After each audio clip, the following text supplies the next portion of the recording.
Muito boa, tá? Dá para ver minha tela? Sim. Ótimo.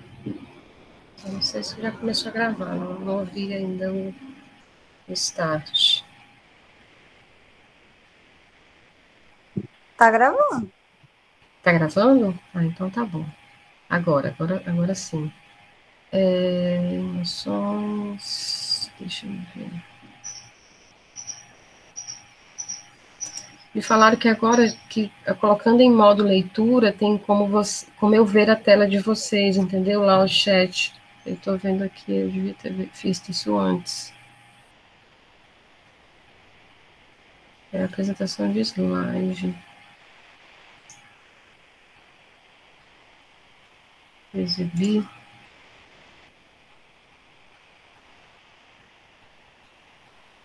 Depois eu vejo isso. Aqui, ó.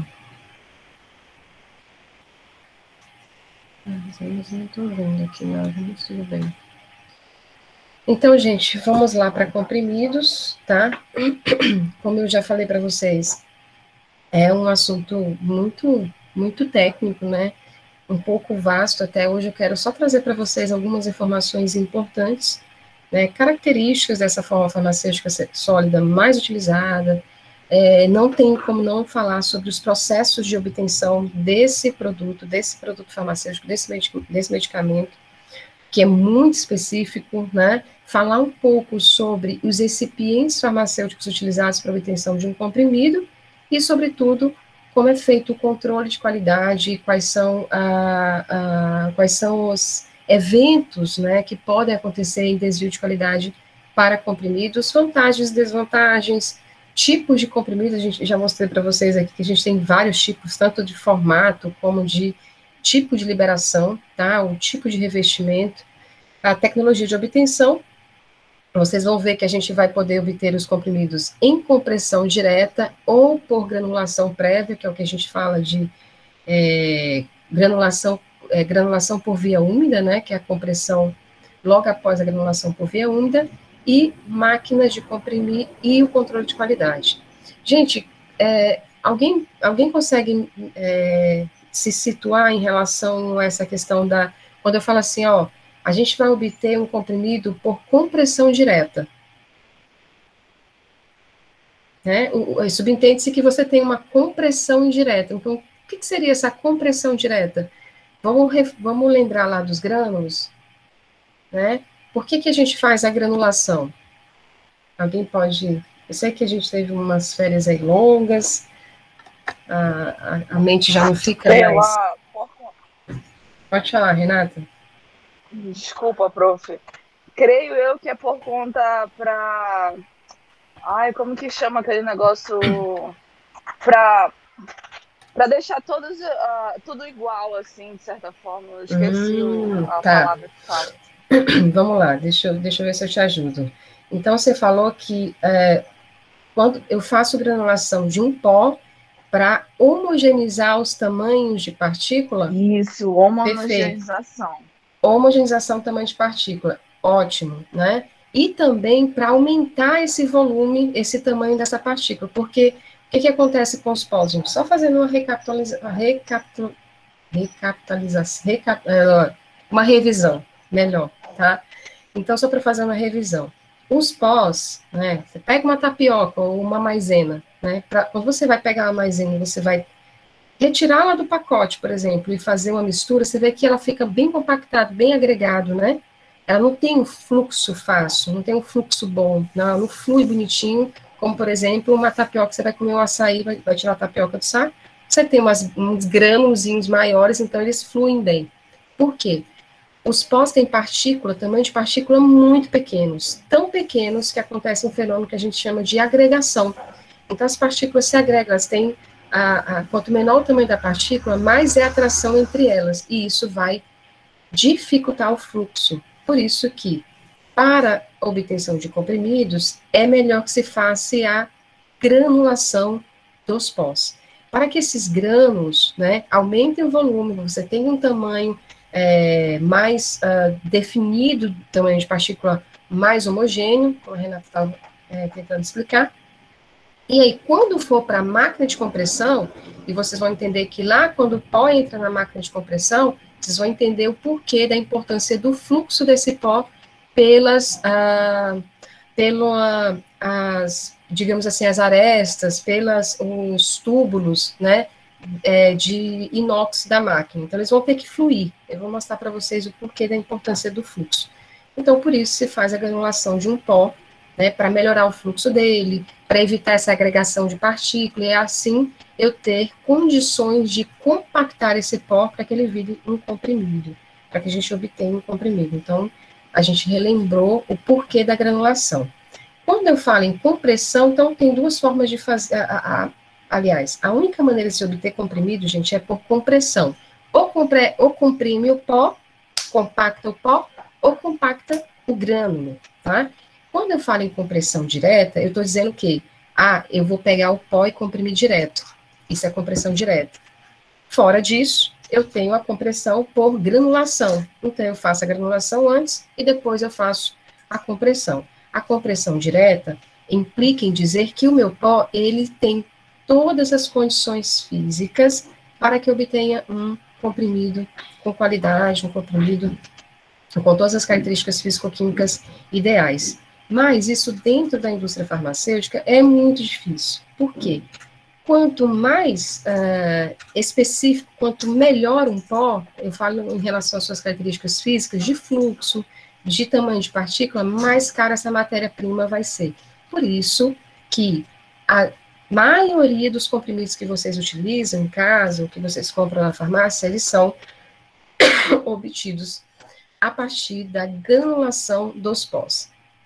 Então, olhando aqui nosso mesmo esqueminha lá desde o início, né, a gente tem os pós eram grânulos e pellets, né, esses grânulos e pellets podem tanto ser um produto terminado, quanto também podem ser revestidos para serem utilizados em outros produtos acabados, tal como comprimido, né, comprimidos revestidos e drágeas. E agora a gente vai para cá, ó, para os comprimidos. Então, vejam, eu posso ter comprimido por compressão direta do pó, ou posso ter comprimido a partir dos grânulos e pellets, tá? Tudo bem, gente? Então, hoje a gente vai falar sobre isso aqui, ó. Comprimidos comuns, né? Esses que não são revestidos, que eu mostrei para você aqui, caso daquele paracetamolzinho simples, né? E comprimidos revestidos, mostrei para vocês um revestimento simples aqui do Chantinol, tem até uma corzinha, tá? E das dragas, eu não tenho aqui uma draga para mostrar para vocês, mas é a Neosaldina, tá? A Neosaldina é uma draga, eu vou explicar para vocês por que se chama ela de draga e não de comprimido, tá? Então, vou falar rapidamente, vou falar um desses conceitos aqui de comprimidos, isso aqui não é muito importante para a gente, mas eu preciso falar. Então, segundo Alton, né, que é um autor de farmacotécnica, são formas farmacêuticas sólidas, de dose unitária, ou seja, dose única, contendo substâncias medicamentosas, fármacos, contendo fármacos, com ou sem adjuvantes e preparados por compressão.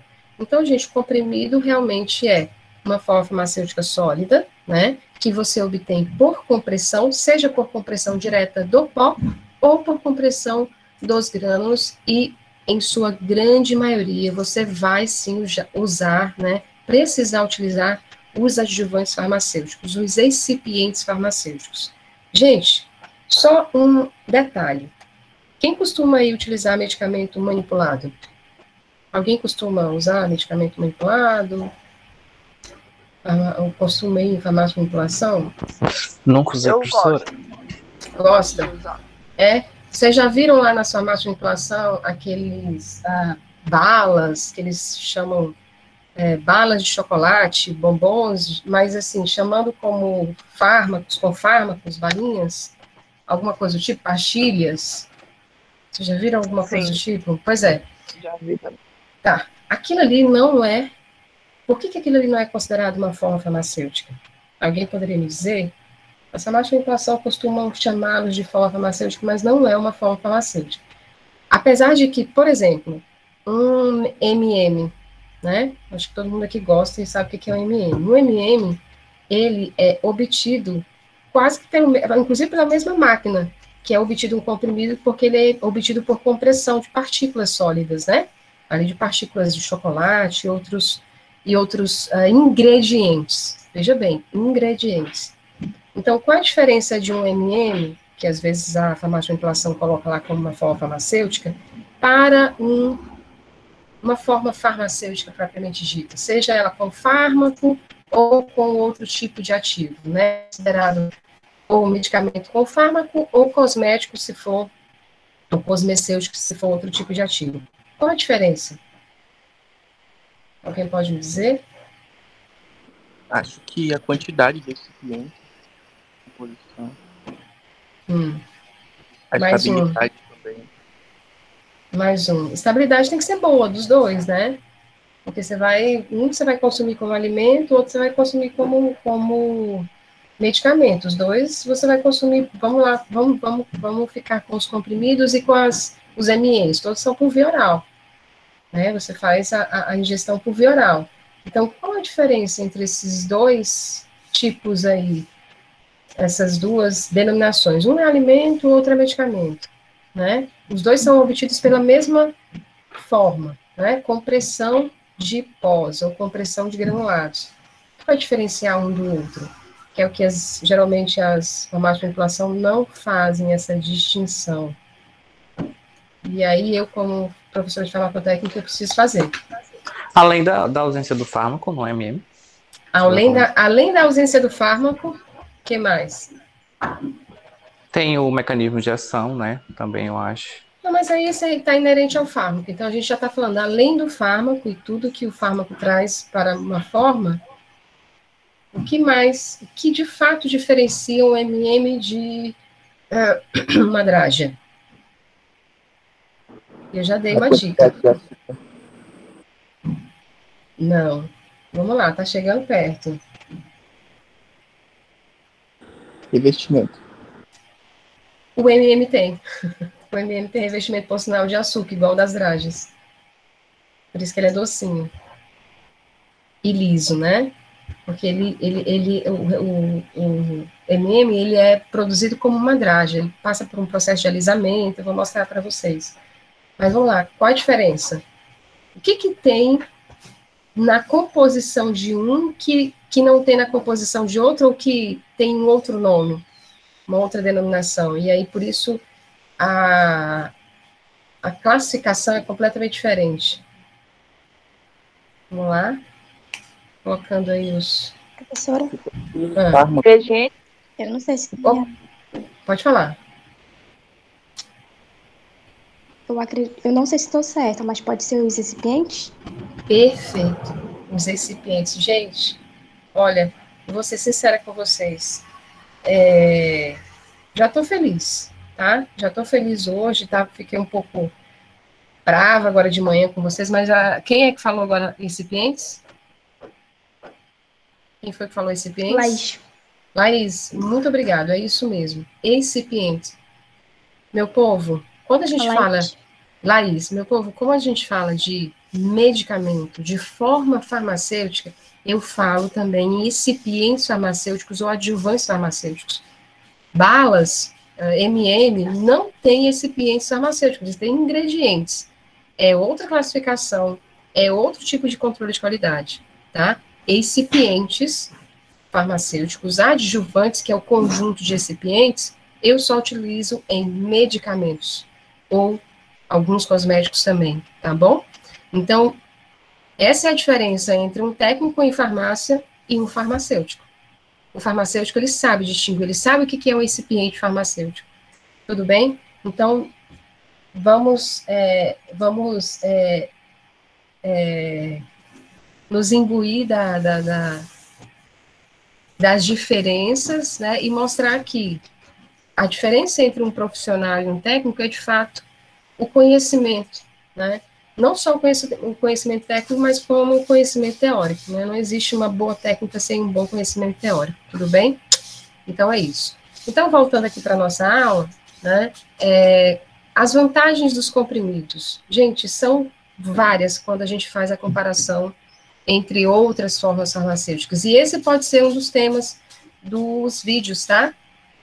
vocês podem fazer uma comparação entre por que o comprimido ele é uma das formas farmacêuticas mais utilizadas? Aí vocês podem falar da comodidade, da facilidade do uso, que é a primeira vantagem aqui, ó, pequeno volume, resistência à manipulação e transporte. Se você for comparar, por exemplo, com o xarope, que ocupa um espaço grande, que é fácil de quebrar, né, e difícil para você armazenar, já é uma grande vantagem.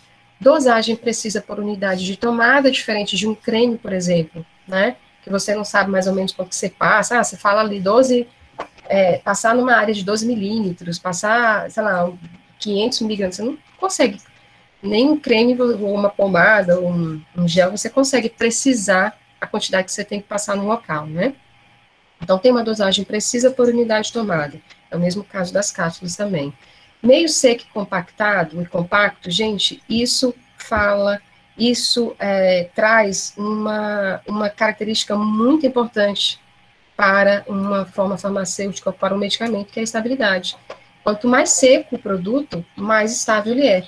Até porque a gente sabe que todas as outras formas farmacêuticas vai ter água ou na sua formulação ou no processo de obtenção. Então, isso pode, sim, levar a um desvio de qualidade, a um tipo de instabilidade. Então, o meio seco e compacto de um comprimido, ele garante uma boa estabilidade dessas formas farmacêuticas.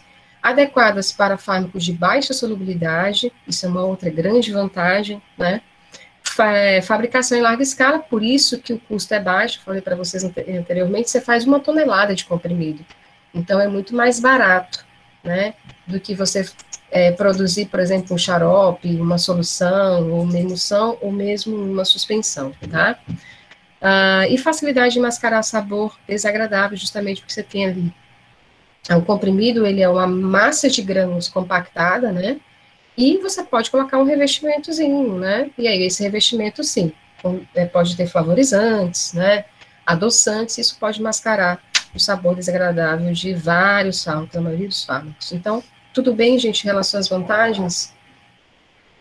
Além disso, a via oral é conveniente e segura, a gente sabe que pela via oral, se você tem uma intoxicação medicamentosa por via oral, há tempo de fazer a lavagem, né, a lavagem estomacal, você pode ter, o que eu falo em cedência modulada? O que é isso? Cedência modulada, controlada, reprodutível. Cedência, gente, é liberação. Lembra que eu falei para vocês, né? Com os comprimidos, eu posso ter a possibilidade de ter liberações modificadas. Se vocês já viram lá nas caixinhas, né? Comprimidos de liberação controlada. Comprimidos retard, isso quer dizer o quê? Liberação retardada. Comprimidos de liberação prolongada. Comprimidos de liberação lenta. Então, cada tipo de liberação dessa vai trazer um benefício para a patologia que você está tratando ali.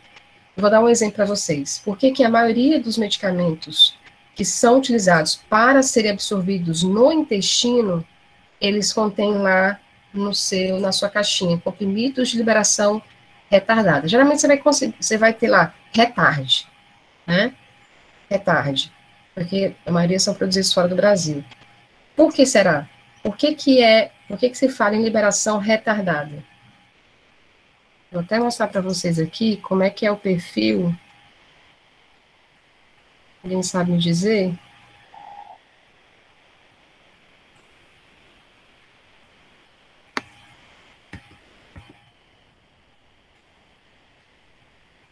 O que será que é liberação retardada? Ninguém? Professora, eu acredito que pelo intestino, né, ter diversas mucosas e ter um pH muito alto, eu acho que o fármaco ia ser absorvido rápido demais, ia ter uma concentração muito grande. E acabar muito rápido também.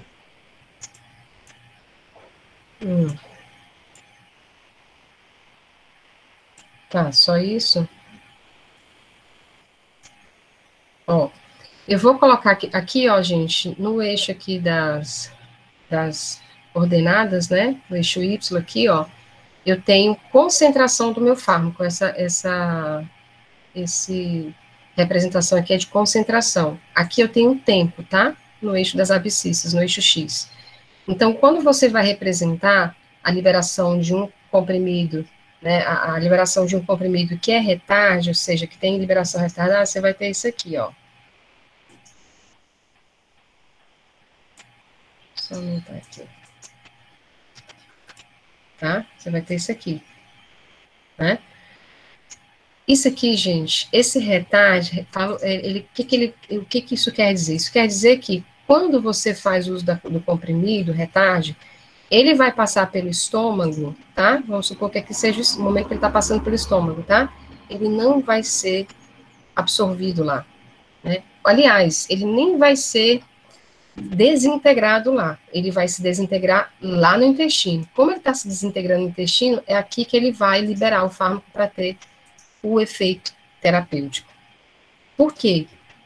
Isso acontece quando você tem um fármaco que é instável em meio ácido, quando você tem um fármaco que pode ser absorvido em meio ácido, mas que a sua absorção melhor acontece no intestino, por isso se faz uma proteção, né, um revestimento nesse comprimido, a fim de que ele só se desintegre no intestino, passe intacto pelo estômago, só se desintegre no intestino e lá o fármaco seja liberado para ter a absorção e o efeito terapêutico. Entenderam?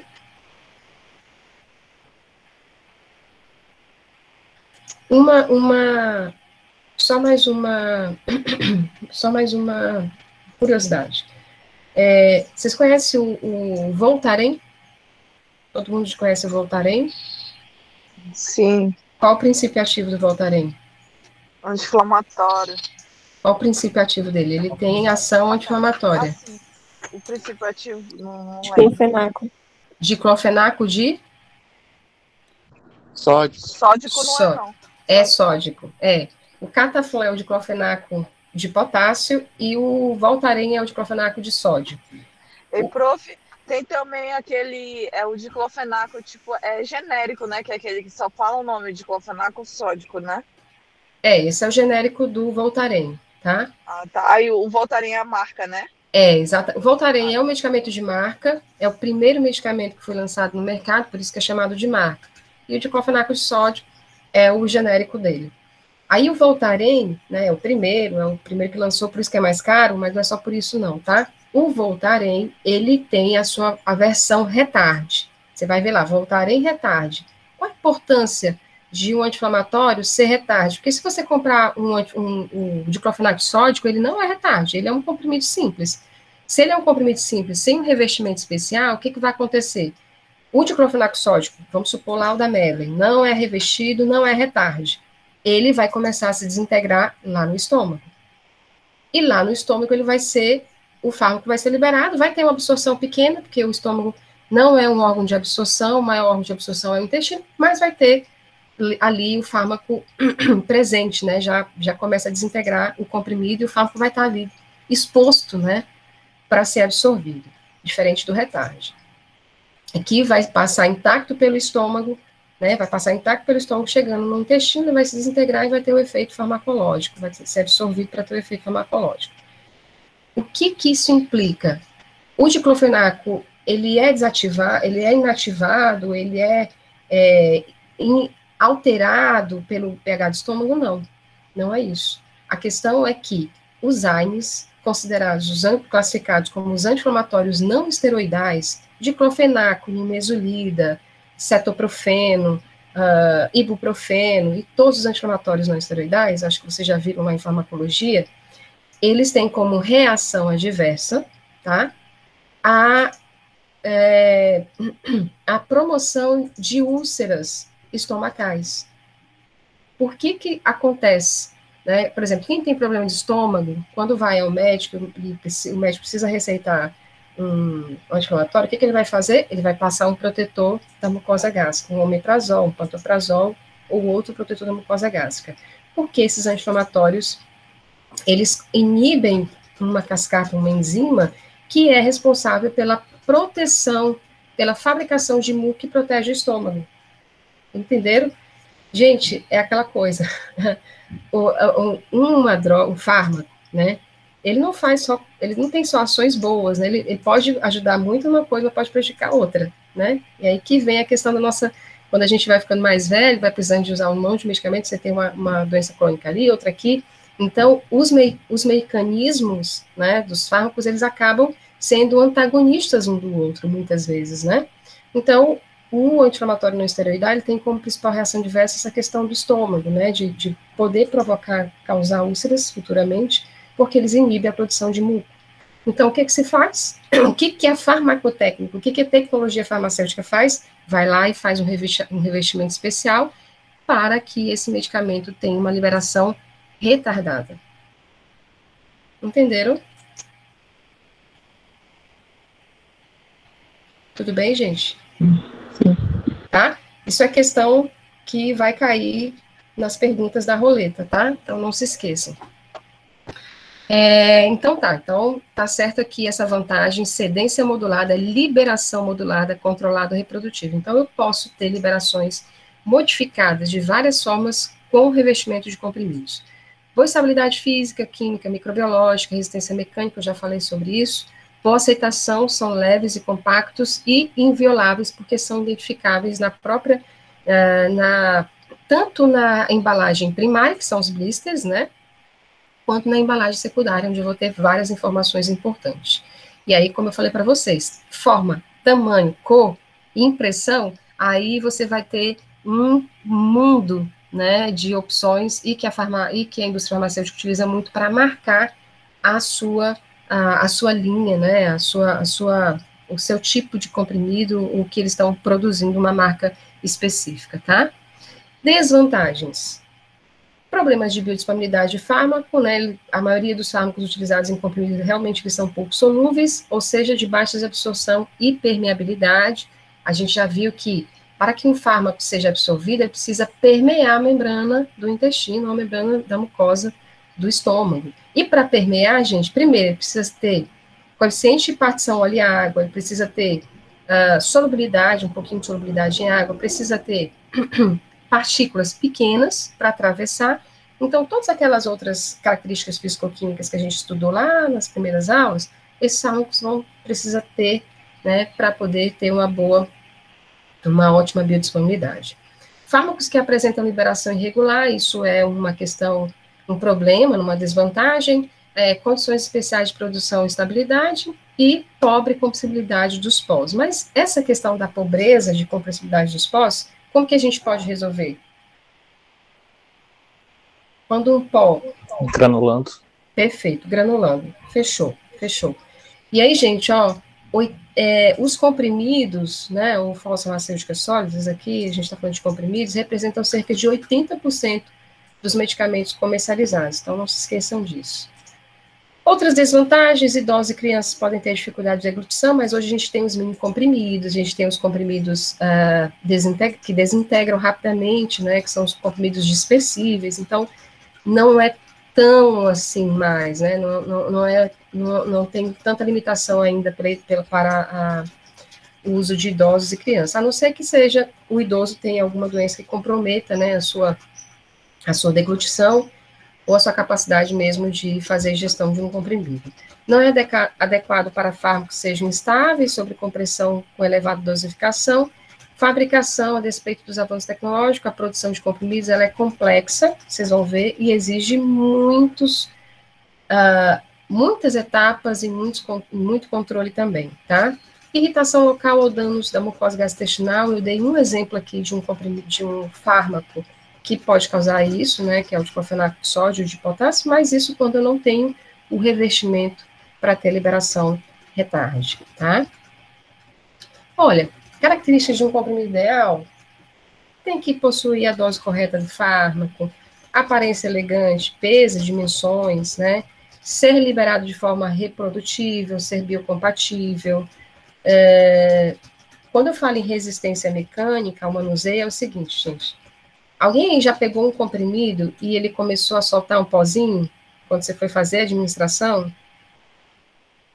Alguém já teve essa sensação? Professor. Então, geralmente, provavelmente foi um comprimido que não era revestido e ele não estava resistente mecanicamente, ou seja, a compressão dele não foi forte o suficiente para compactar esse pó e evitar que você tenha aí o que nós chamamos de friabilidade. Não se esqueçam, friabilidade. Vou falar sobre esse desvio de qualidade de comprimidos. O principal desvio de qualidade de comprimidos, gente, é a friabilidade. É quando começa a lascar o pó, ou a começar a sair partes do comprimido, né? Só com o manuseio, com o armazenamento.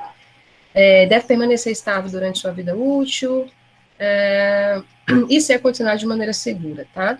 Então, eu não vou perder muito tempo aqui. Gente, tipos de comprimidos e via de administração, nós temos várias, né? Comprimidos para ingestão oral, tá aqui, ó, comprimidos convencionais, posso dar o exemplo do comprimido de paracetamol 750 miligramas, comprimidos de compressão múltipla, é o caso da coristina. Por que é compressão múltipla? Porque você tem ali a compressão da primeira camada, que é rosinha, a compressão da segunda camada, que é amarela, e a compressão da terceira camada, que eu acho que é branca, né? Então, compressão múltipla é o caso da coristina. Gente, aí vocês me perguntam, mas professora, qual é a vantagem da coristina, né? Daquelas... Nenhuma. Tudo isso é marketing, né? Porque a coristina, ela ficou na tua mente gravada, porque sempre quando você pensa em coristina, porque justamente essa compressão múltipla é que vai dar essa possibilidade de você ter ali as camadazinhas coloridas, como se cada camada daquela fosse um fármaco, que não é verdade, nem sempre, tá? Porque ali você já tem a mistura, né? Quando você faz a granulação, você já mistura os recipientes farmacêuticos com o seu fármaco, né? Então, pode ser que tenha ali, na parte rosinha, os dois fármacos misturados ou não. Então, isso não importa. Aquilo ali é para marcar o quê? O visual do comprimido, e você lembrar que a coristina, ela é tricamada, assim, coloridinha. Então, isso é marketing mesmo, tá? Claro, tem alguns comprimidos que são feitos por compressão múltipla para evitar também a incompatibilidade de alguns fármacos recipientes. Pode acontecer? Pode, mas em sua grande maioria é mais por uma questão visual, tá? Comprimidos de liberação controlada, revestidos com açúcar, o caso das dragas, Neosaldina, comprimidos revestidos com película e comprimidos mastigáveis, aqueles que se desintegram na boca, é o caso do Pepsamar, por exemplo, é um comprimido mastigável. Você mastiga, ou o Albendazol também, você já mastiga e o fármaco já vai sendo liberado aqui na boca, absorvido aqui, e o restante vai para o trato gastrointestinal, né? Comprimidos usados na cavidade bucal. Oi. A senhora falou de incompatibilidade no caso do Benegrip, que são 2 comprimidos separados, é por causa dessa questão? Pode ser, pode ser. O que tem no Benegrip? Eu não estou lembrada aqui, eu acho que é ácido acetilsalicílico ou dipirona? Naldecon é a mesma coisa. Não lembro. Eu acho que é ácido acetilsalicílico e descloferamina. Cafeína, parece. E cafeína. E cafeína. Esses fármacos, eles não têm compatibilidade, pelo que eu estou lembrando aqui, tá? Mas pode tem ser... paracetamol também, professor. Paracetamol. O Benegrip? Benegrip eu acho que não tem paracetamol, não. Eu ácido acetilsalicílico é dipirona. Paracetamol é o Naldecon. Tá? É o Naldecon. O que acontece, gente? Às vezes também...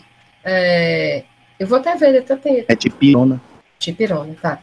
O que acontece? Você tem ali o paracetamol, a cafeína, que provavelmente estão juntos, e a descloferamina, que é um antialérgico. Na verdade, não é um antialérgico, ele é um descongestionante nasal, tá? Às vezes, para diminuir o tamanho do comprimido, para você não ter um comprimido muito grande, olha, isso aqui, gente, não é nada legal de se fazer a deglutição, né? Eu não suporto usar comprimido desse tamanho aqui. Então, às vezes é isso, né? Para melhorar o visual, a comodidade de utilizar.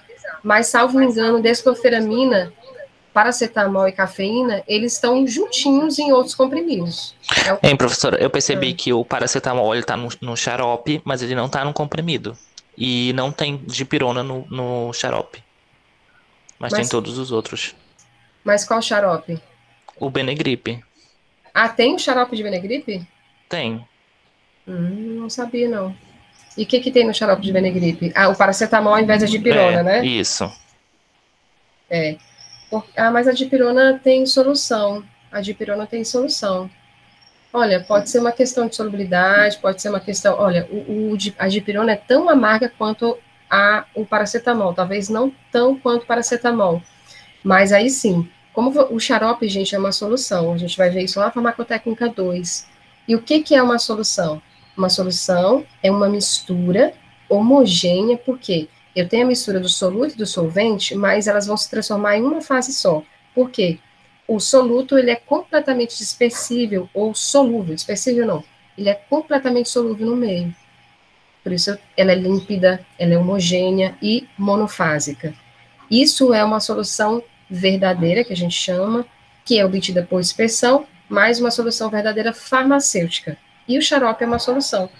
Qual a diferença do xarope para uma solução de pirona? Porque no xarope, o recipiente utilizado para fazer a solução é açúcar, que vai dar viscosidade, tá? É só isso. Por isso que você vai ter uma coisa docinha e justamente serve muito para mascarar o sabor amargo de alguns fármacos, tá?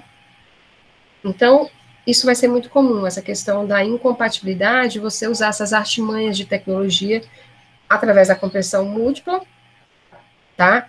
Ou, no caso aqui, a gente acabou de falar, um xarope ou uma solução, por exemplo, né? Já tem uma diferença. Aí, no xarope é uma solução, mas uma solução concentrada de açúcar, com açúcar, tá? Tudo bem, gente? Então, a gente já viu aqui tipos de comprimidos para diferentes tipos de comprimidos para diferentes vias de administração, gestão oral, bucal, tá? A administração por outras vias, comprimidos para implantação, comprimidos vaginais, tá? Cones dentais, são menos comuns, usuais, né? E os comprimidos usados para preparação de soluções. É o caso de comprimidos efervescentes, a vitamina C, que é muito usável, utilizado como comprimido dispersível, né? Comprimidos para uso externo, caso pílulas, e comprimidos desintegráveis. Né? As pílulas são formas farmacêuticas em formato esférico, quase não se utiliza mais, né, gente? Para fácil administração, possuem peso reduzido e forma firme. São pequeninas. Quem não conhece aí as pílulas do Matos, né? Mato, né? Acho que é Matos. Essa é das antigas. Vocês não vão lembrar, não. Essa é o tempo da avó de vocês, viu? Mas, assim, gente, muito, muito pouco usual e provavelmente deve ainda ser fabricados em pequenos laboratórios, mas não por indústrias, tá? Em sua grande maioria. Tudo bem, gente? Tudo bem? Tranquilo. Beleza. Professora, essa pílula é aquela pílula contra, que a mamãe tem aqui em casa. É isso mesmo, é isso mesmo. Elas são menores, a questão é que elas são menores, por isso que é chamado de pílula, né? Elas são pequeninas, são risinhas, né?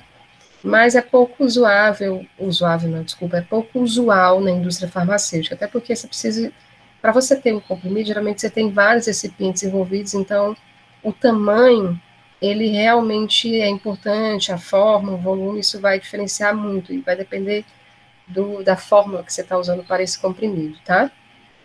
Então, para um bom desempenho durante a compressão, olha só, o material, quando eu falo material particulado, o pó ou o grano, deve apresentar as seguintes propriedades: homogeneidade e tendência à segregação, fluxo, propriedades compressionais e propriedades friccionais e adhesionais, ou seja, eu preciso ter pós ou grânulos com tamanho de partículas muito similares, ou seja, com uma pequena faixa de tamanho de partícula, tem que ter um bom fluxo, porque ele vai escorrer, né, pelas superfícies metálicas da máquina. Propriedades de compressão, eles precisam ser compressíveis, esses pós ou esses grânulos, e propriedades friccionais e adhesionais, ou seja, eles precisam também ter a propriedade de se aderir, né, até porque para eu formar um comprimido, eu preciso comprimir, e ele precisa ficar bem agregadinho ali, para que não haja aquele problema lá da friabilidade, que a gente vai falar logo mais, tá? Deixa-me ver, para o desenvolvimento de comprimidos, o que é importante aqui eu falar com vocês? Isso aqui é um pouco de pré-formulação, eu já falei sobre pré-formulação com vocês, acho que não preciso voltar aqui, mas olha, só um exemplo, tá? Por que eu estou falando de pré-formulação? Deve-se identificar os melhores sítios para a liberação do fármaco, visando a estabilidade e a melhor absorção do mesmo.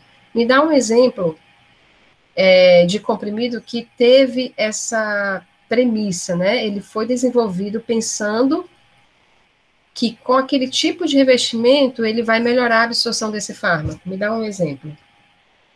Isso é pré-formulação. O que é pré-formulação? Né? O que é delineamento farmacêutico? É quando você pensa, planeja tudo, pensando na patologia que você vai tratar antes de produzir aquele medicamento. Vou dar um exemplo. Se eu perguntasse para vocês isso lá na roleta online, né? Um exemplo de medicamento que foi delineado, né, com os princípios de se ter uma estabilidade melhor e uma absorção melhor.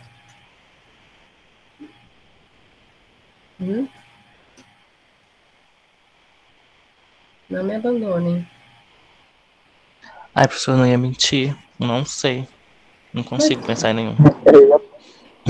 Eu ia, sei lá, perguntar se Eu tem ia um local chutar. específico ou não. Eu dei um exemplo. Qual?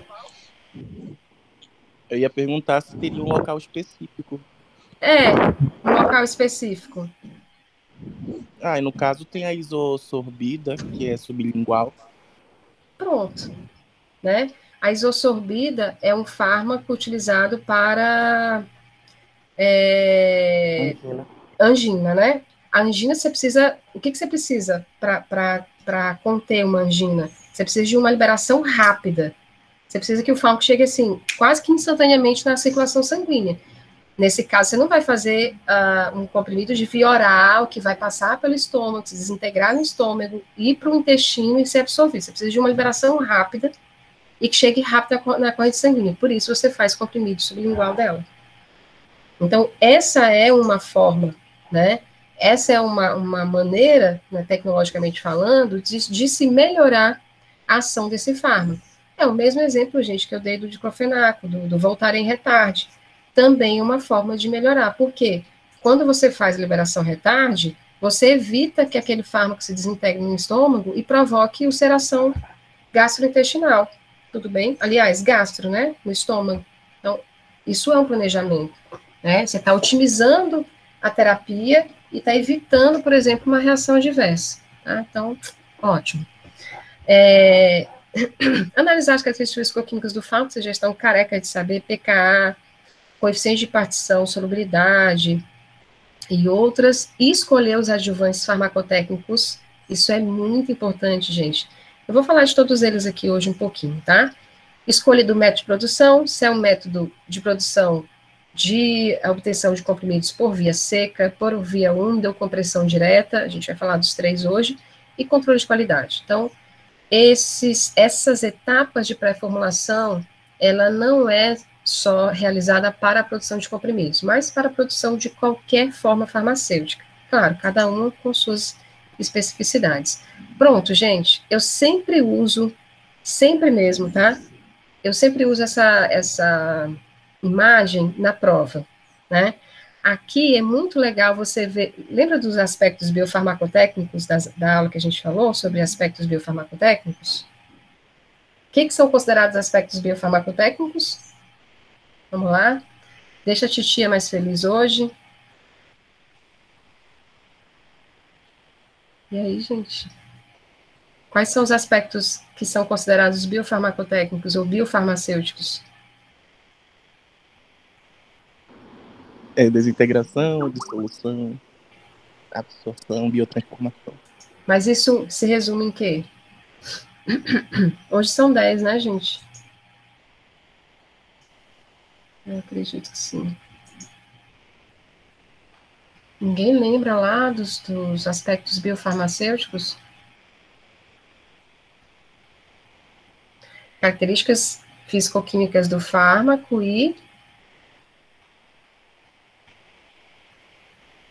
Especificidade? Hã? Especificidade? Quase isso. Quando você olha para essa figura aqui, o que está acontecendo em todos os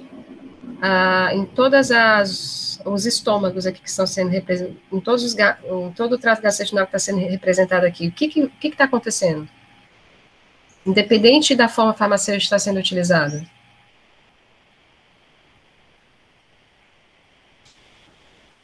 Eu vou jogar essa roleta. A dissolução? A dissolução. E o que é a dissolução? O que acontece depois da dissolução?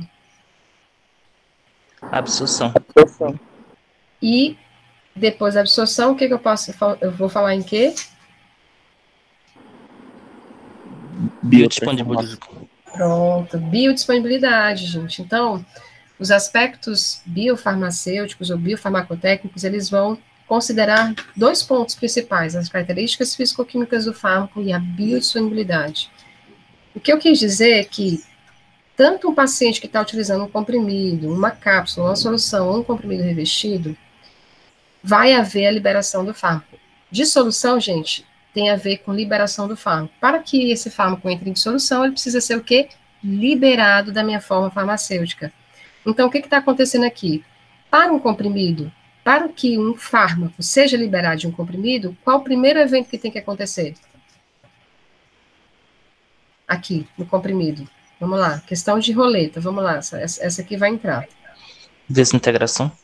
Desintegração, tá? Então, comprimido, draja, tá? Vai ocorrer a desintegração, porque ele está bem compactado, está bem duro, então ele vai entrar em desintegração no estômago, vai liberar o fármaco e esse fármaco vai entrar em dissolução, né? Que é quando ele fica livre e solúvel no meio. Aqui na cápsula, o que que vai acontecer, né? Aqui na cápsula, o invólucro ele vai romper. Ele chega no estômago, ele rompe, tá?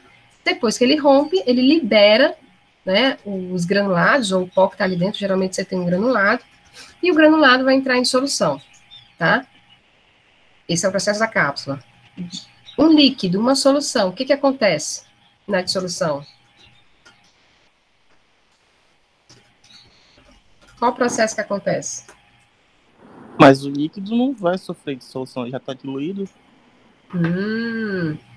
Na verdade, o líquido não vai sofrer desintegração, ele vai sofrer o processo direto, vai entrar em dissolução diretamente, porque ele já está dissolvido, ele já está solúvel nessa solução, então ele vai ser absorvido. A gente coloca aqui dissolução, porque na verdade ele vai se espalhar ali no meio e vai ser diretamente absorvido pela mucosa, tá? Então ele vai sofrer o processo realmente de absorção direta. No comprimido revestido, o que está acontecendo? O que vocês estão vendo aqui? No comprimido revestido.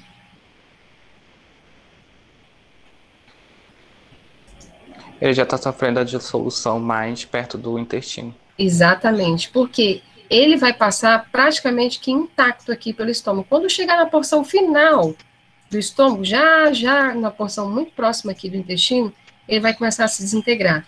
E aí, a sua absorção aliás, a sua dissolução vai acontecer no intestino e lá ele vai ser absorvido. Então, gente, prestem bem atenção nesse quadro, né? Se você quer um efeito farmacológico rápido, você precisa utilizar uma forma farmacêutica que promova isso, é o caso da solução, tá? Se você quer um efeito terapêutico, digamos assim, normal, em 40, 25 minutos eu preciso da ação desse fármaco, você pode escolher um comprimido ou uma cápsula, tá? Qual vai ser a diferença? Às vezes, né, a cápsula protege mais o fármaco do que um comprimido, por exemplo, tá? Da oxidação, não sei, esse fármaco pode sofrer oxidação durante o armazenamento, ou pode sofrer também alguma inativação no pH do estômago, é um caso também, então às vezes você usa cápsula, ou às vezes você usa o comprimido. E para o caso de comprimidos revestidos, é quando você ou pode ter a inativação do fármaco no pH ácido do estômago, ou também por uma questão de reação adversa, ou melhor absorção do fármaco lá no intestino. Então, vejam que esses aspectos biofarmacotécnicos, eles são importantíssimos durante o desenvolvimento de um comprimido, ou desenvolvimento de uma forma farmacêutica, tudo bem? Vamos cair na roleta, esse aqui já tá no papo, né? Então, gente, sobre a produção de comprimidos agora. Então, já falei para vocês que a produção de comprimidos, ela é feita por compressão, né? E você tem compressão por via seca, é quando não há a adição de nenhum solvente, compressão por via direta, que é a mesma granulação por via direta, quando você coloca o solvente, pode ser água, pode ser um álcool, né? E aí você tem a formação do grânulo pela massa, né, umidificada. e depois a compressão, ou compressão direta, que é quando você tem o grânulo ou o pó bonitinho ali, você já comprime direto. O grânulo não, desculpa, o pó. Você tem um pó com todas as características certinhas e você já faz a compressão direta. Então, os comprimidos são obtidos dessa forma, tá? Comprimindo os materiais particulados. A compressão, ela ocorre em uma matriz, pela ação de duas punções, vou mostrar para vocês. Tem uma punção superior e uma punção inferior, que fica dentro da matriz. E o processo dessa compressão, ele ocorre primeiro pela... Deixa eu ver se eu mostro aqui a máquina para vocês. Mais fácil. Tem um videozinho aqui, ó. Gente, tá vendo? Essas duas máquinas, essa aqui é uma prensa hidráulica, antes se fazia comprimido por ela. Na verdade, ainda dá para fazer, eu não sei se vocês já viram. Mas ela só tem uma punçãozinha aqui, então você só faz uma compressão. Essa aqui é o que nós chamamos de máquina excêntrica ou alternativa. Ela só tem uma punção, ou seja, eu só consigo fazer um comprimido por vez. Tá vendo esse funilzão grandão aqui, ó? Tá vendo? Isso aqui é o que nós chamamos de alimentadora, né? O alimentador, tá vendo? Parece uma bota, a gente chama também de bota. Aqui eu vou colocar todo o meu granulado ou todo o meu pó. Ele vai escorrer por essa botinha, o alimentador, ó, vai escorrer assim, ó, olha como ele tem um fluxo bom. Vai entrar aqui dentro dessa punção, tá? Vai preencher essa matriz, isso aqui é uma matriz, ó, tá vendo? Isso aqui tem um espaço aqui, ele vai cair aqui o pó, tá? Caiu aqui nessa matriz, essa punção superior vai descer e a punção inferior vai subir, então vai fazer isso aqui, ó. Por isso que vai comprimir. Então, punção superior desce e punção inferior sobe. E aí comprime o pó, tá? Então, o que a gente chama de punção são esses dois ferrinhos que eu vou mostrar para vocês, que vai fazer a compressão do fármaco, e a matriz é o espaço onde o pó vai preencher, né, onde o pó vai ter o formatinho. Aí eu tenho matriz redonda, convexa, quadrada, e tem de todos os tipos. Então, essas são as pecinhas mais importantes que vocês têm que saber, e quando vocês tiverem a oportunidade de ir lá no laboratório, a gente vai fazer isso manualmente, tá? Por isso que ele fala aqui que as fases da compressão, ela acontece com a alimentação, que é quando eu coloco lá naquele funil todo o pó, todo o grânulo que vai ser comprimido, tá? Compactação, que é quando a punção superior desce, movimenta-se para baixo, a punção inferior movimenta para cima para fazer o compactado, e a ejeção do comprimido. Então, são três fases, alimentação, compactação e ejeção. A gente vai ver um vídeo aqui, vocês vão entender isso, tá? Então, gente, as matrizes, lembra que eu falei para vocês, é onde o pó vai preencher. Então, eu tenho uma matrizinha redonda, convexa, triangular, pequena, redonda, de todas as formas. Então, é ela que vai dar a forma ao comprimido. E as punções são essas aqui, ó, são como se fosse assim, os compactadores, são uns ferros não, eles são essas, não sei como é que é isso, posso chamar de tipo um parafuso, digamos que seja isso. Parece um pino. Pronto, um pino, perfeito. É um pino de inox, tá? Que vai fazer justamente a compressão dos pós ou grânulos que estão aqui preenchidos nessas matrizes, tá? Então, punção são esses pinos, muito bem, Kelton. E matrizes são esses espaços aqui onde o pó ou o grânulo vai ser comprimido, tá? Isso aqui eu não vou falar, porque isso aqui é o na aula prática. Isso aqui é importante, ó, então as formas e dimensões, né, eu vou ter usando diferentes funções e matrizes, né, no processo de compressão. Volume de enchimento e pressão vão ser muito importantes, mas isso eu dou na aula prática, não vou cobrar isso agora de vocês, já que a gente não vai ter. Então, gente, eu pergunto a vocês, pensando que eu tenho um volume específico para preencher ali naquele espaço, né? E que isso vai influenciar no peso do meu comprimido, eu pergunto a vocês, o que é importante no momento da compressão, para que eu tenha peso e concentração ideal do fármaco? O que vocês acham que é mais importante durante esse processo de compressão, que vai garantir isso?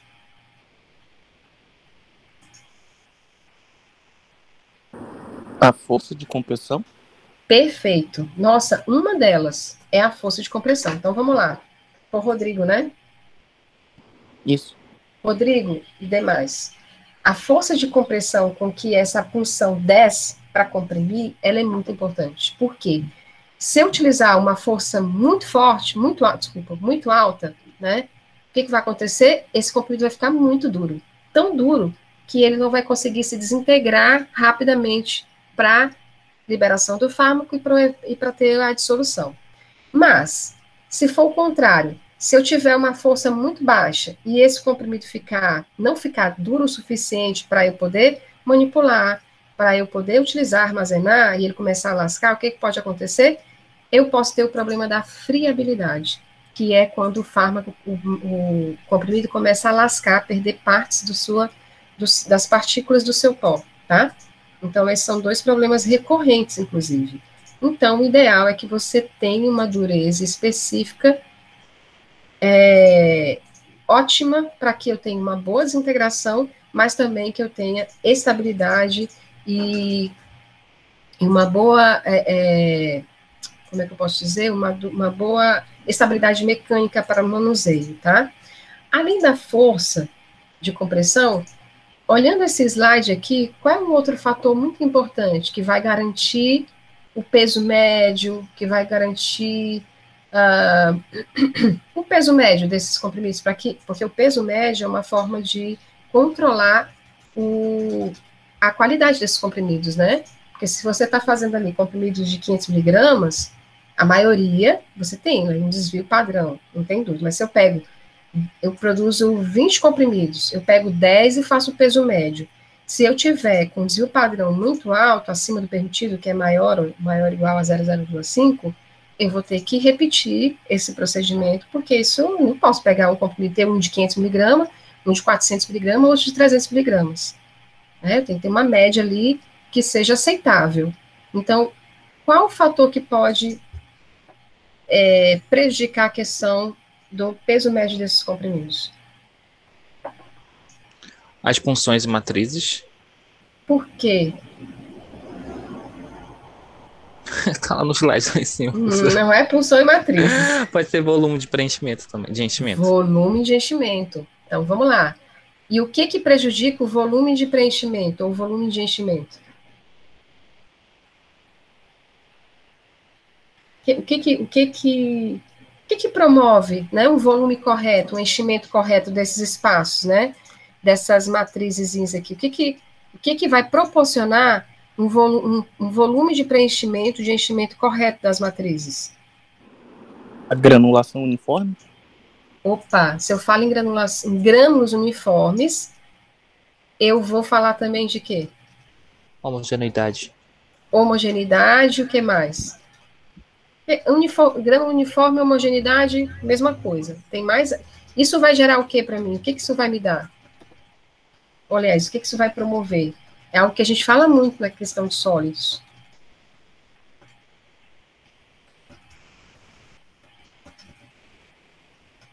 Helena, teu nome está aqui na minha... Helena tá por aí? Ela saiu. Saiu, Helena? Deixa eu ver. Maísa?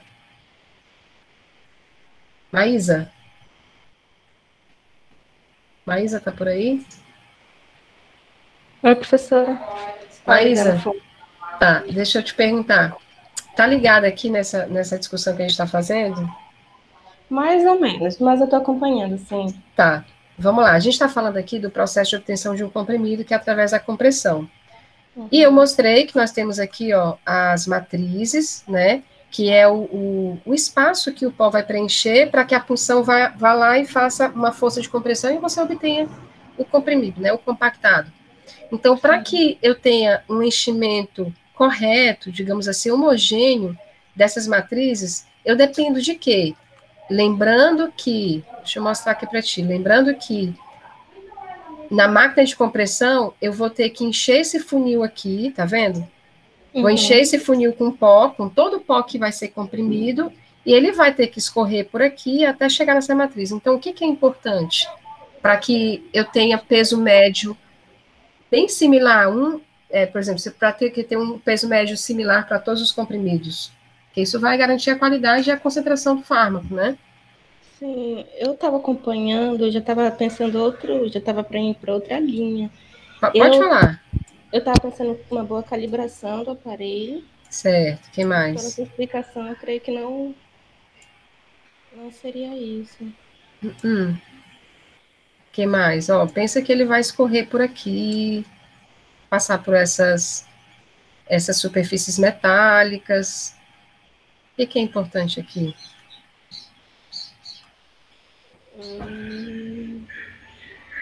Não consigo imaginar. O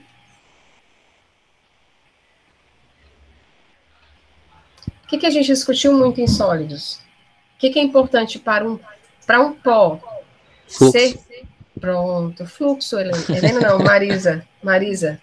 É o fluxo, Marisa. Por isso que eu bati tanto na tecla. Por que a gente faz a compressão de pó? Para ele ter um fluxo maior.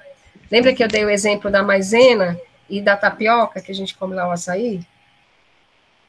Quem tem o melhor fluxo? Quem flui melhor? Tapioca. Exatamente. Então, gente, pensem sempre, nunca esqueçam disso. Quem está presente ainda na aula. Para que eu tenha formas farmacêuticas sólidas, comprimido, grânulo, cápsula, homogêneas, eu preciso de pós ou de grânulos que tenham um bom fluxo. Por quê? Vocês vão ver que o maquinário utilizado para a obtenção dessas formas farmacêuticas, eles são muitos, né? E todos, em sua grande maioria, você precisa que o pó ou o grânulo tenha um bom fluxo, né? O caso de cápsulas, que você vai colocar no tabuleiro, você vai preencher fazendo esse movimento, né? Arrastando o pó por cima das cápsulas, né? É o caso aqui do comprimido, ó, você vai preencher, tá vendo? Isso aqui é tudo granulado. Você vai preencher essa estrutura através de um funil e aí o pó vai ter que fluir por esse funil e cair certinho aqui dentro dessa matriz, para depois ser comprimido. Tá vendo? Aqui já é o comprimido, ó, ele caiu aqui, matriz superior, matriz inferior, comprimir, você tem a ejeção do comprimido. Tudo bem? Óbvio que eu não vou ficar aqui enchendo vocês com isso, porque a gente vai ver isso na prática, com certeza deve ser no nosso estágio, tá? Então, o volume, olha, a produção de comprimidos uniforme, ela depende, então, do volume de enchimento, tá? Depende do volume de enchimento, e por isso depende do fluxo. Tudo bem, gente? Esse mesmo volume de enchimento pode afetar a espessura e a dureza do comprimido também, tá? Porque se eu tenho volume de enchimento inadequado, eu vou afetar a espessura e vou também afetar a dureza do comprimido, tá? Então, a compactação do pó, ela passa por dois processos, compressão e consolidação, que é a acomodação dos grânulos. Eu também não vou cobrar isso aqui para vocês. Isso aqui é os mecanismos de coesão e adesão. São vários. Eu posso ter... Como é que eu tenho um comprimido todo compactado, bonitinho, né? Pontes sólidas, pontes líquidas, atração entre sólidos. Não vou cobrar isso aqui de vocês, é muita tecnologia farmacêutica e a gente está sem a prática. Então, eu vou deixar isso aqui para eu falar quando nós tivermos a prática, tá? Aqui, ó, compressão é quando... Esse aqui, gente, é a minha matriz, tá? Aqui eu tenho os grânulos. Aí a compressão tem a força superior e a força da matriz inferior, né?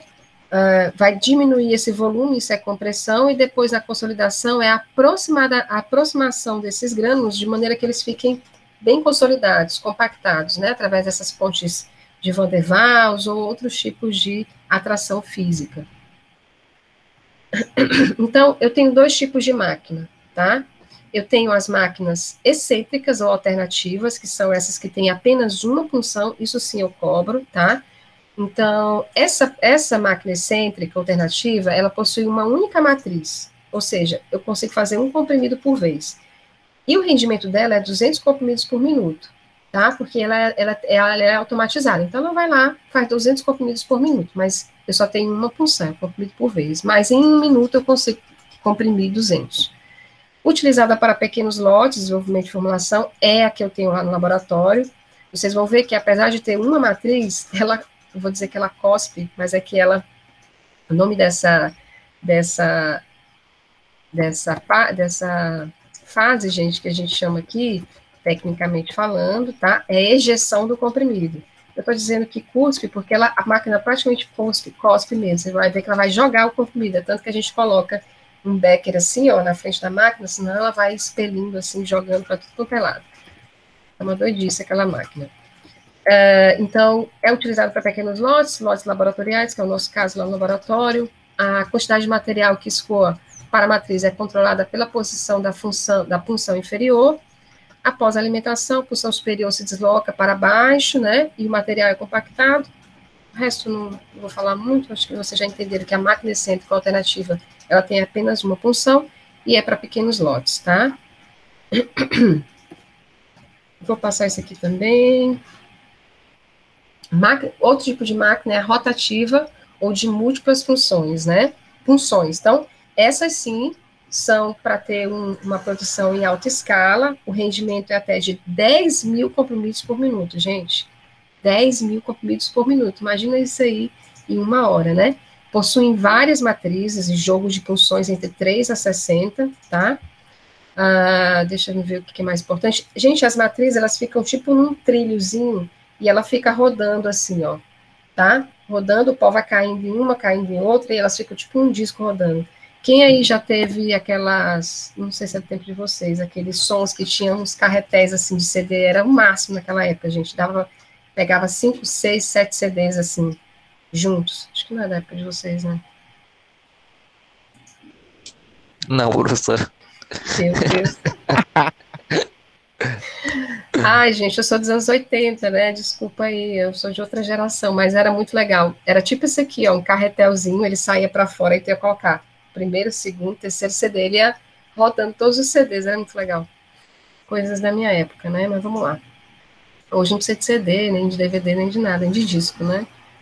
Mas é assim, gente, ó, esse alimentador a gente chama de bota. Quando vocês forem no laboratório, eu vou mostrar porque parece uma botinha. O pequenino parece uma botinha mesmo. É aqui que vai entrar o pó, né? E aí você vai ter preenchimento das matrizes, depois a compactação e a ejeção do comprimido. Então, não se preocupe com isso aqui. Tá. Agora sim, vou começar a falar para vocês quais são os desvios de qualidade que podem acontecer durante o processo de compressão. Nós temos o descabeçamento, que é quando a parte superior, não sei se vocês já viram, né, já presenciaram um comprimido assim, é quando a parte superior do comprimido, ele sai mesmo, todinho do comprimido. Isso é problema de compressão, tá? Geralmente é quando você tem uma dureza ou uma compressão inadequada. E a laminação, que é o que eu falei para vocês, aquelas lascas, tá? Então, processo que comumente ocorre com fármacos de comportamento elástico em elevado percentual ponderal na formulação. Mas, só resumindo, isso é problema de compressão. Pode estar relacionado à força de compressão, pode estar relacionado ao volume, né, de preenchimento, e pode estar relacionado também à utilização inadequada dos recipientes na formulação. Então, são esses 3 fatores que podem provocar os desvios de qualidades físicos desses comprimidos, tá? Então, força de compressão, volume de preenchimento das matrizes e os recipientes, as quantidades ou os tipos de recipientes que são utilizados na formulação, ou recipientes inadequados, tá? Então, nós temos 3 métodos básicos para a compressão de comprimidos. Via seca, tá? Que é o mesmo da granulação por via seca, lembram lá que tem várias compactações até obter um granulado seco sem adição da água para ter massa úmida. O granulação por via úmida, que é o tradicional, né, que a gente já conhece, e o compressão direta. Compressão direta é quando eu tenho pós com tamanhos bonitinhos, similares, homogêneos e que são compressíveis diretamente. Na compressão direta, é o modo mais simples de reduzir o tempo de obtenção de um comprimido. Compreende apenas 2 processos sequenciais, misturas dos pós e compressão na máquina de compressão, e os materiais de enchimentos e aglutinantes especiais são mais caros. Lembra que eu falei para vocês? Quando o pó ele é compressível diretamente, eles são mais caros, tá? Não há água nem calor envolvido, e a estabilidade pode ser aumentada devido essa questão, tá? Mas eu falei para vocês, a compressão direta ela é muito mais difícil de acontecer, assim, de ser utilizada pelas indústrias devido ao alto custo. Sobre a compressão direta ainda, há requisitos para a compressão direta, isso é importante, tá?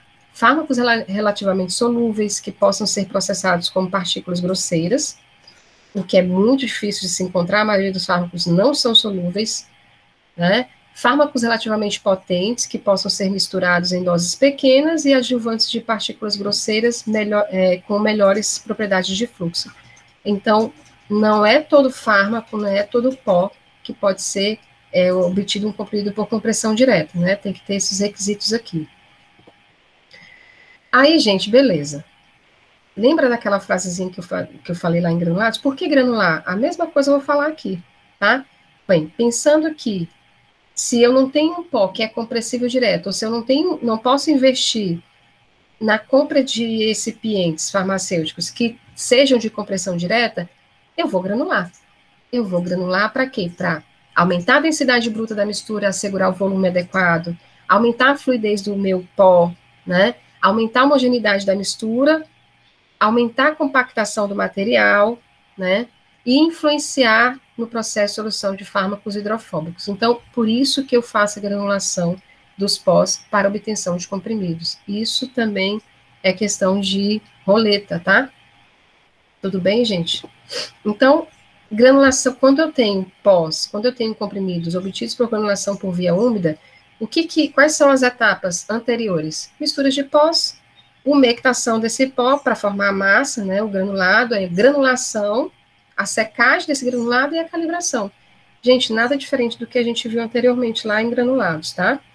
Depois que eu fiz o granulado, eu levo para compressão, tá? É considerado o método mais efetivo em relação ao tempo e custo de produção, forma granulados mais compressíveis, né, devido à presença do aglutinante dentro da solução lá que você vai utilizar no momento da formação da massa, né, que geralmente a gente usa água, né, pode ser um álcool também, mas geralmente a gente usa a água. Gente, só para a gente relembrar aqui, quem conseguiu ver os vídeos? Quem conseguiu visualizar os vídeos que eu passei para vocês? Me diz aí. Sejam sinceros.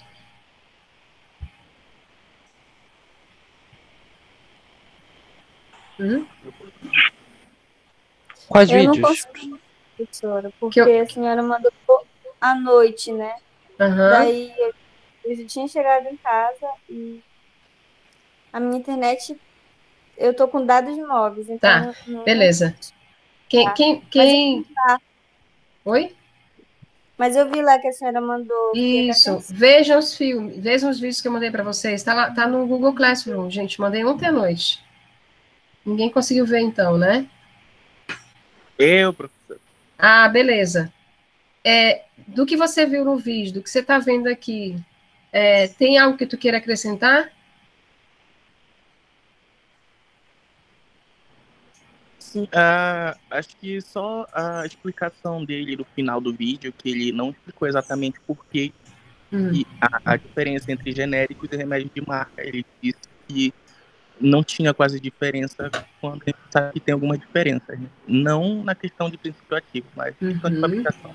Sim, claro. Né? A primeira diferença que a gente sabe disso, é que os medicamentos de marca, nós temos o referência, que é o primeiro que surgiu no mercado, e temos os medicamentos de marca que não são referência, mas por que são chamados de marca? Porque não são genéricos, não são produzidos a partir daquela lei do genérico, né? E os recipientes farmacêuticos podem ser diferentes, né? Os recipientes farmacêuticos podem ser diferentes, e isso pode fazer diferença na biodisponibilidade ou na questão de reações diversas. Não pode haver diferença em relação à concentração do fármaco e ao tempo do efeito terapêutico, isso não pode fazer diferença. Acontece, gente, de ter diferença? O que vocês me dizem? Acontece? Acontece. Acontece, a gente já viu, né, vários reportagens, inclusive no Fantástico, sobre a falta de bioequivalência entre genérico e referência. Sobretudo, nem falo tanto de genéricos, mas os similares, tá? Que agora também tem como requisito os similares para serem produzidos, precisam também fazer os testes de bioequivalência e biodisponibilidade, tá? Então, tem algumas pequenas diferenças, mas elas não são suficientes para que não haja intercambiabilidade entre esses medicamentos. O que eu, gente, quando era farmacêutica, assim, de farmácia, costumava falar para os meus clientes? Explico para eles que não tem diferença, né? Até porque a gente precisa desmistificar isso mesmo. São mais baratos porque você tem a concessão da patente, né, desses medicamentos de marca, e a possibilidade, isso já barateia muito, gente, o custo da produção. Quando você tem uma patente quebrada, você já tem a formulação ali e o processo aberto, todo mundo pode reproduzir, né? A outra coisa é que você pode utilizar recipientes mais baratos, mas que mantenham a mesma função, tá? Agora, claro, isso pode fazer alguma diferença? Muito pequena, às vezes não, às vezes sim, mas o mais importante é que você saiba que esses medicamentos, eles têm o mesmo efeito terapêutico, tá? O mesmo efeito terapêutico, por isso que eles são intercambiáveis, né? Então, a única coisa que eu falo ao meu cliente para que ele entenda um pouquinho é por essa questão da patente, né? São mais baratos porque eles também não fazem marca, não é de uma grande empresa que vai fazer marketing em cima daquele produto. E, claro, os recipientes podem mudar, mas isso não afeta o efeito terapêutico, tá? Mas vejam lá os vídeos depois, eu vou passar aqui alguns para vocês agora. Então, nós temos 3 formas de obter comprimidos. Compressão direta, que é mais difícil, granulação por via úmida e granulação por via seca. Na granulação por via seca, eu não tenho momento da massa umidificada, eu não tenho momento da incorporação do solvente, né, do aglutinante. Eu só tenho mistura de pós, granulação e calibração, né, sem uso de solvente e nem mesmo do calor para secar os grânulos.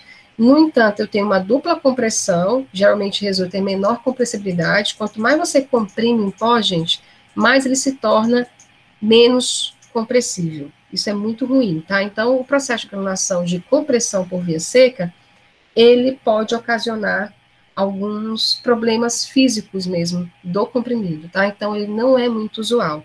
Ele é utilizado quando o fármaco sofre algum processo de, digamos, de... Ai, gente, qual o desvio de qualidade por...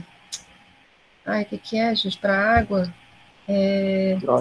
Hidrólise. Pronto, quando o fármaco sofre hidrólise, você faz granulação por via seca, tá? Então, aqui eu só tenho um esquema deixa eu ver se eu tenho um vídeo aqui para passar para vocês. Deixa eu estender muito, já ir para a próxima. Vou dar um break aqui rapidinho. Vocês não encherem tanto o saco. Já é. Professora, pelo SIG, a senhora mandou só aquele como se faz comprimido, né? Isso. Eu só assisti ele, tava tentando ver o outro agora. Eu coloquei 2 no... Gente, como é que faz para voltar aqui para meu cursor, hein?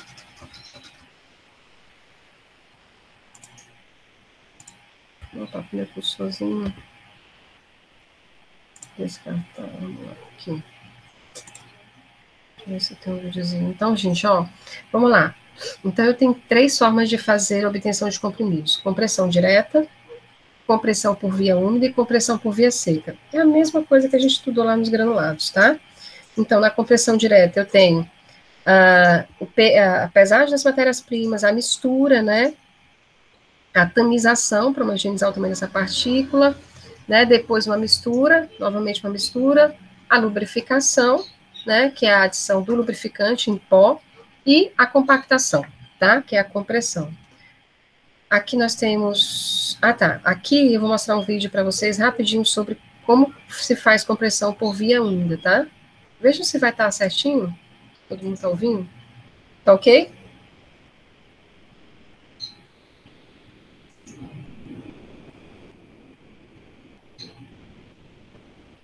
Tá ok, professora. Só acho que não tá saindo o áudio. O áudio? E agora? Ainda não. Não?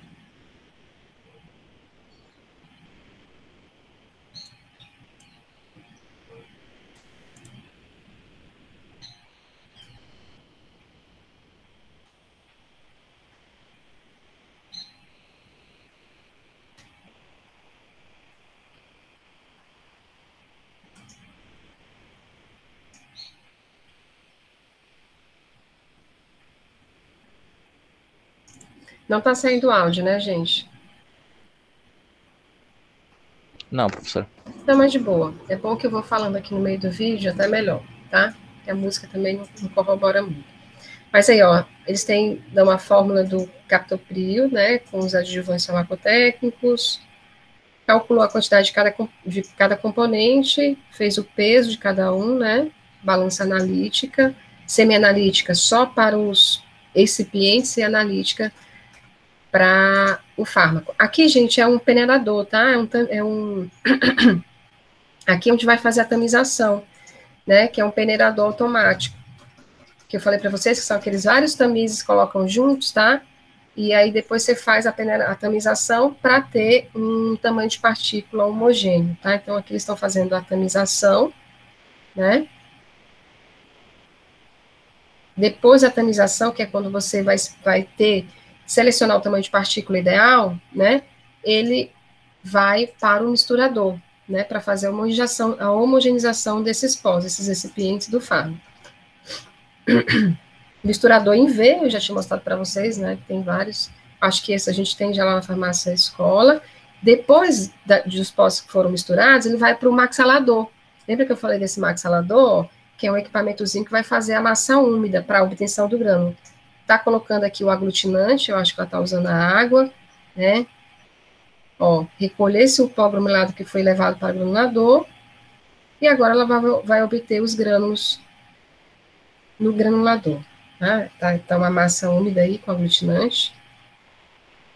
Aí, ao obter o granulado, colocou numa bandeja, ó, o granulado vai para a bandeja para secar, tá? Em estufa. Depois de secos, eles estão bonitinhos ali, ó.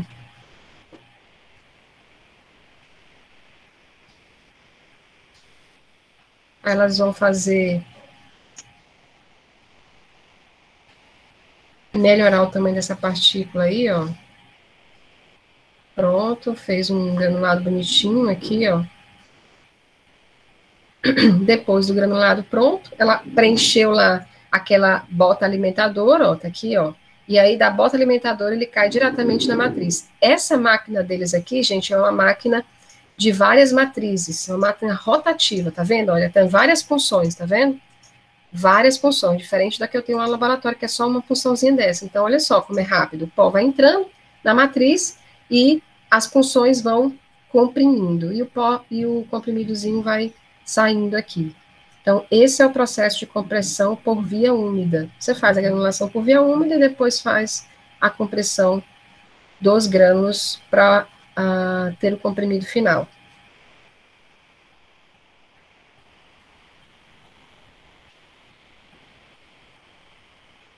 Tá, ó, tá vendo? Ele preenche aqui, ó, e as punções vão fazendo a compressão dos comprimidos, e aí você vai obtendo os comprimidos bonitinhos. Nós temos também aqui essa mesma maquinária muito parecida, a diferença é que essa é uma máquina rotativa, e a que a gente tem lá é uma máquina excêntrica, que é de uma única pulsão, tá? Gente, outra coisa, a produção de forma farmacêutica sólida, ela gera muito pó, vocês estão vendo aí, né? Por isso que é necessário que você faça um único laboratório de sólidos, e não pode misturar com nenhum outro tipo de forma farmacêutica, por conta da poeira que se levanta nesses pós, e aí você pode ter a contaminação cruzada, tá? E uma coisa muito importante na fabricação de sólidos, as meninas falando aí, é a limpeza do material, né? A limpeza dos equipamentos, da bancada, para que não haja a contaminação. Ó, gente, ajuste do peso médio. Uma coisa muito importante. Depois você faz, vamos lá, você fez um lote de 40 comprimidos. Você pega 10 daqueles comprimidos, faz o peso. Ó, o peso médio não atingiu 400 miligramas, o que houve, né? Então, o peso é determinado pela massa de pó granulado que ocupa a câmara de compressão formada pela punção inferior e superior. O aumento ou diminuição na câmara de compressão depende da regulagem da punção inferior, que é feita por meio do nivelador. A punção inferior, gente, vai determinar a quantidade de pó que vai entrar na matriz, então ela precisa ser muito bem ajustada. Caso contrário, se ela não estiver bem ajustada, você pode ter um volume inadequado, e por isso elas não conseguir o peso médio de 400 miligramas, tá? Mas legal, ó, eu adoro esse tipo de de vídeo que mostra, né, como o erro aconteceu e por que aconteceu. Essas são as formas de controle de qualidade, a dureza, fazer a dureza do comprimido, tá? Isso aqui é um durômetro, nós não temos esse equipamento aqui, infelizmente. Você faz o peso médio, faz a dureza pelo durômetro e a friabilidade no friabilômetro. Acho que elas vão fazer. A dureza, ela vai te dar a força necessária para quebrar esse comprimido aí, ó. É simples, tá?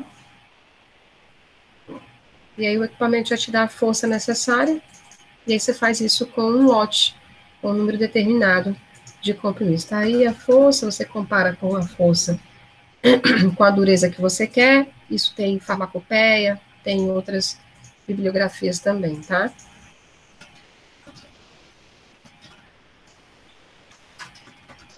Seu durômetro.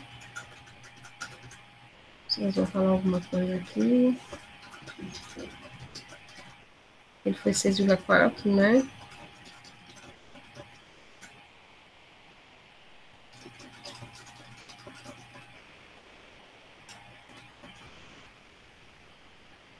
Friabilidade. Lembram, gente, que a friabilidade é o desvio de qualidade que acontece quando a força de compressão não é suficiente para ter uma dureza adequada. E aí o comprimido começa a lascar.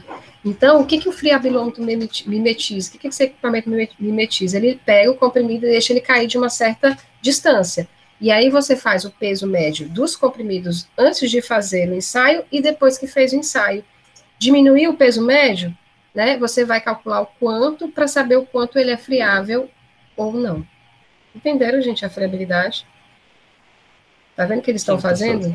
Eles estão vendo o peso médio de cada comprimido, né? Antes e depois que eles ficaram lá no friabilômetro, né? Tendo o impacto da queda, para ver se houve muita perda de pó, de massa, no caso, né? Mas é bem simples.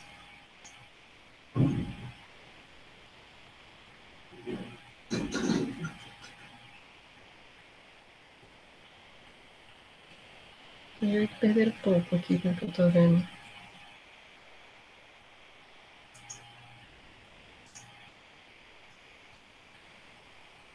Fruto com dureza, friabilidade, peso médio dentro dos padrões. Acho que foi isso aqui. Então, pronto. O professor, aí no caso do não atingir o peso médio, o que acontece? Aí você faz novamente. Faz novamente, né? Aí tá. Peso médio, quais são as duas coisas que pode ter acontecido? Preenchimento da matriz, primeira coisa, né? Então, o preenchimento da matriz não está correto. Está com peso baixo? Aumenta o espaço. Como é que você aumenta o espaço da matriz? Ajustando a punção inferior que está lá em contato com o espaço da matriz, tá? Então, ajustando a punção inferior. Aí vai lá, ajusta, e aí vê se o peso médio chegou ao que você queria.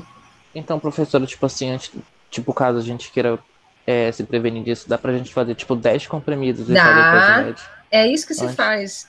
Antes de fazer o lote inteiro, você faz primeiro os testes. Aí você vai melhorando as condições. Não, peraí, a dureza não tá boa. Uma coisa que a gente faz muito no laboratório, e também se faz na indústria, para saber se a dureza tá boa, você joga o comprimido na sua altura. Se ele quebrar ou lascar, isso quer dizer que você precisa aumentar a força. E aí você vai ajustando, né, a punção inferior, a força, até você chegar no peso médio, numa dureza que você quer. Conseguiu padronizar as condições? Aí manda brasa, tá? Gente, esse vídeo aqui é de granulação por via seca, eu vou mostrar para vocês. Acho que não dá para ouvir, né, gente, o áudio, né, mas não tem problema não. Deixa eu mostrar aqui, só para a gente ver se tem alguma coisa diferente. Eles fazem uma gracinha aqui, deixa eu passar essa gracinha deles aqui.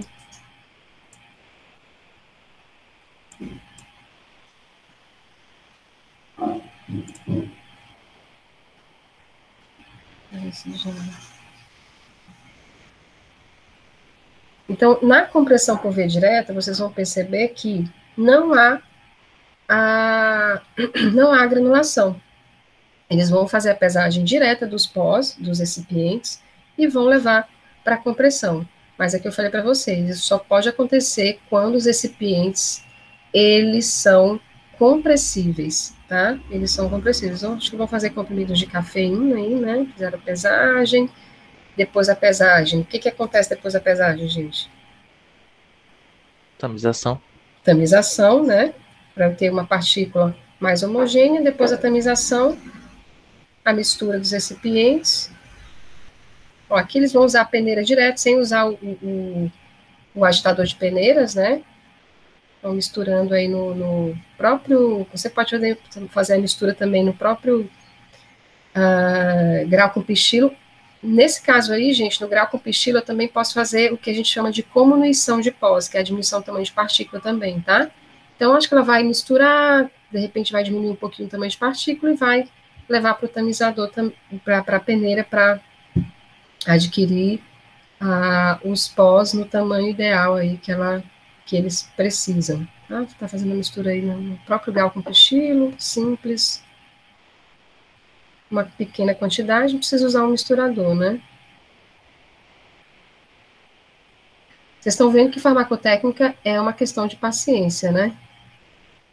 Não dá para jogar tudo e misturar, não. É de maneira paulatina, né? O sucesso de uma formulação, ele consiste na paciência e meticulosidade do formulador. Não sei se vocês sabem disso, mas percebam, não dá para fazer nas pressas, tem que ser meticuloso e tem que conseguir reproduzir essas operações farmacêuticas. Isso é um tipo de operação, né? Mistura em grau com pichilo, ou a comunição no grau com pichilo. Veja que vocês estão vendo aí, ó, tá cheio de partícula grande de pó, não tá bem homogeneizado isso aí, né?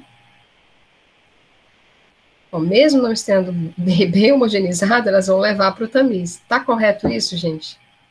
Não tá correto. Ó, você tem ainda ali recipientes que não foram tamizados corretamente. Imagino que aqui seja um lubrificante. A gente sempre coloca no final.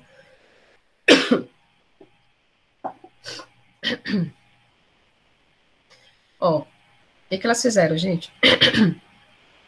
Desculpa, usaram o tamizador para fazer homogeneizar o tamanho de partícula e vão fazer mais uma vez a homogenização em saco. Isso é muito comum, inclusive no laboratório a gente faz a homogenização em saco, a mistura no saco. Por quê? Porque é uma quantidade pequena. Primeiro que eu não tenho misturador, mas uma quantidade pequena você faz isso em saco. Nas farmácias de manipulação, a mistura é feita em saco. Então, ajustando a compressora aí, ó, tô vendo que a compressora delas é excêntrica não, de múltiplas funções, né, uma matriz rotativa. Tá ajustando aí tamanho, deve ter feito um comprimidozinho para ajustar a força, e aí comprimiram direto. Então, vejam que nesse processo de compressão direta, eu não tenho a granulação, não tenho etapa de granulação, o pó é comprimido diretamente. Ó, tá vendo? Esse é um teste que a gente faz do fluxo de pó, né? Através dessa pirâmide que vai se formar aqui, ó. Porque a gente vai calcular o ângulo de contato. É uma prática super simples que a gente faz no laboratório. Na verdade, eu e a Cássia, a gente até adaptou. Infelizmente, não vamos fazer, mas eu consigo fazer com vocês no estágio. Sabendo o ângulo de contato, gente, aqui pega uma régua, faz o ângulo de contato, que é a altura sobre base, e aí você consegue identificar, ver se esse ângulo está baixo, está médio ou está dentro do padrão para melhorar o fluxo. Então, elas estão fazendo isso aí, e é muito importante saber o fluxo do pó para saber se a compressão direta vai funcionar, tá? Então, não se esqueça. Para eu ter um comprimido homogêneo, tanto por compressão direta, compressão por via seca, compressão por via úmida, eu dependo do fluxo dos pós. Tudo bem, gente? Tudo bem aí? Tudo, professora. Então, meu bem, eu vou fazer o seguinte, eu vou fazer um intervalozinho de 5 minutos, pode ser? Pode ser, professora. Tá bom? E aí daqui 5 minutos eu volto, vou deixar aqui ligadinho, só vou parar a minha apresentação.